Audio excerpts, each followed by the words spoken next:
Bending tube and pipe can take your household repairs and DIY projects to the next level, and it's easy to do with a simple hand tool. Here's what you'll need. Before you start, here are a few tips and terms you should know.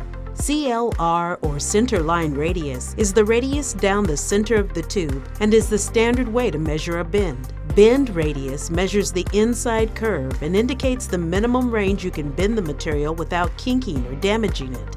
To prepare the bending tool, set the dial to the desired radius in degrees. Next, place the tube in the tool's curved shoe, aligning the mark for the start of the bend with the leading edge of the shoe. Now lower the second arm and secure the tube in place. To bend your copper tubing, bring the roll support arm down until the tube reaches the desired degree mark.